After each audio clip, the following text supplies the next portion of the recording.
Alhamdulillah wassalatu wassalamu ala rasulillah sallallahu alayhi wasallam. Naam, baada ya kumshukuru Allah subhanahu wa ta'ala na kumtakia ziada za rehma bwana mtume Muhammad sallallahu alayhi wasallam, ndugu yangu, leo nataka tuangalie aina za istighfar. Leo nataka tuangalie maana ya istighfar. Sasa swali hili lilitoka kwa moja kati ya ndugu zetu wa Kiislamu wakiuliza kwamba istighfari ni nini na istighfari zipoje. Tukianza kuangalia maana ya istighfar, istighfari ni kumtaka Allah subhanahu wa ta'ala msamaha, yani kusema astaghfirullah. Ukisema neno hili, basi utakuwa umemwomba Allah tabaraka wa ta'ala msamaha kwa kusema ninamuomba Allah subhanahu wa ta'ala msamaha. Lakini istighfari kama istighfari zipo za aina nyingi. Zipo istighfar ambazo alitufundisha bwana mtume Muhammad sallallahu alayhi wasallam, pia ikiwemo ile ndefu kabisa ambayo pia tutakuja kuizungumzia, ambayo hii inaitwa sayyidul istighfar, bimaana inaitwa bwana wa istighfar. Bwana wa istighfar ni ndefu kidogo, tutakuja kuifundisha katika darasa itakayokuja. Kwa hiyo mtu anaweza kusema astaghfirullah, lakini anaweza kusema astaghfirullah wa atubu ilayhi. Hizi zote ni aina za istighfari. Lakini kuna istighfari za mitume na manabii, unaweza pia kuzitumia katika dua zako ama maombi yako mbalimbali. Istighfar ya Nabii Yunus alayhi salatu wassalam. Tunafahamu Nabii Yunus alayhi salam alipotupwa katika bahari, alimezwa na samaki. Sasa akiwa katika lile tumbo la samaki, Nabii Yunus alayhi salam, kuna maneno aliyatamka ambayo ni maneno mazito sana. Maneno hayo moja kwa moja yalipasua mbingu ya saba bila kizuizi cha aina yoyote. Unajua kuna dua zetu, dua zinatofautiana. Kuna dua ambazo zinaishia hapo katika wakati, kuna dua zinazovuka zaidi na kwenda moja kwa moja kwa Allah tabaraka wa taala. Sawa. Sasa kuna dua za watu wengine wakiomba tu hazifiki mbali, zinaishia hapo, zinarudi kwa sababu hazina uzito na mtu hana yakini ya kutosha. Sasa maneno haya ambayo nitakwambia hapa aliyatamka Nabii Yunus akiwa na yakini ya kutosha, akiwa na matumaini makubwa, akiwa na hofu na matumaini makubwa. Alisema maneno haya Nabii Yunus alayhi salam: la ilaha illa anta subhanaka inni kuntu minadh-dhalimin.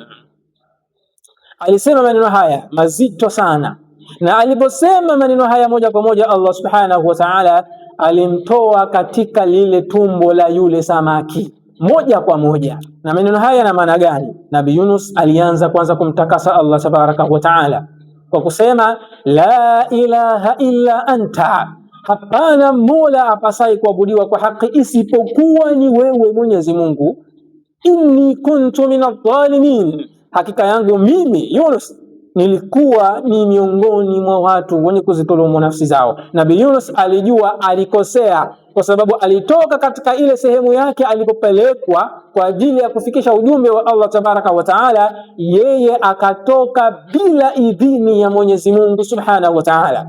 Sawa. Sasa Allah akampa mtihani, walipoenda kwenye lile sijui jahazi mameli, sawa, ikabidi sasa baadhi ya watu wapunguze ama mizigo ipunguzwe, maana meli ishaelemewa. Sasa kura zikapigwa, ikamdondokea yeye, na Allah alifanya makusudi. Sawa, alifanya makusudi mdondokee yeye mwenyewe. Lakini pia pamoja na hayo Nabii Yunus hakukata tamaa na akarejea kwa Allah tabaraka wa taala. Hapa kuna fundisho kubwa sana pia kwa mwanadamu kwamba hata kama unajua umekosea, basi rejea. Allah subhanahu wa taala ni mwingi wa msamaha. Kwa hiyo katika istighfari zako unaweza pia kuweka hii mara kwa mara, iwe ni katika kusujudu, iwe ni katika maombi yako. Mara kwa mara anza na la ilaha illa anta subhanaka inni kuntu minadh-dhalimin.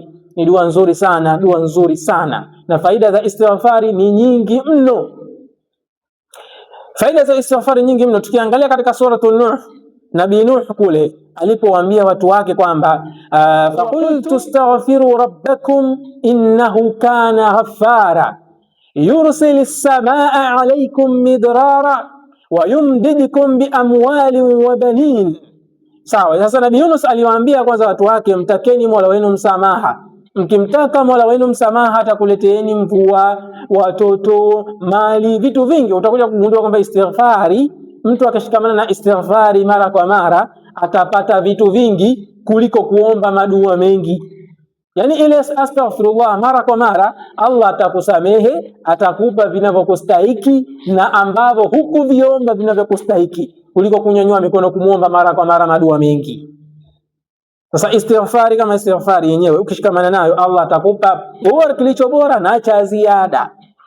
Mtume Muhammad sallallahu alayhi wasallam katika hadithi iliyokuwa sahihi kabisa, yeye alisema anamtaka Allah tabaraka wa taala kila siku mara 100, na alikuwa hana madhambi. Hata akifanya madhambi hajijui, madhambi ya kibinadamu hajui, kama kakosea hajui. Sio kama sisi tunajua kabisa bali tunaenda kufanya dhambi fulani, yeye madhambi yake hajui, madhambi ya kibinadamu anateleza, unaone. Sasa na alikuwa anamtaka Allah tabaraka wa taala mara 100, kumtaka msamaha Allah mara 100 kwa siku. Sawa, kwa hiyo tushikamane na istighfar insha Allah taala, na tutakuja kuleta istighfar ile kubwa zaidi ambayo alitufundisha bwana Mtume sallallahu alayhi wasallam, inayoitwa sayyidul istighfar, ili tuweze kushikamana nayo pia katika dua zetu mbalimbali. Wabillahi at-tawfiq, wallahu taala a'lam.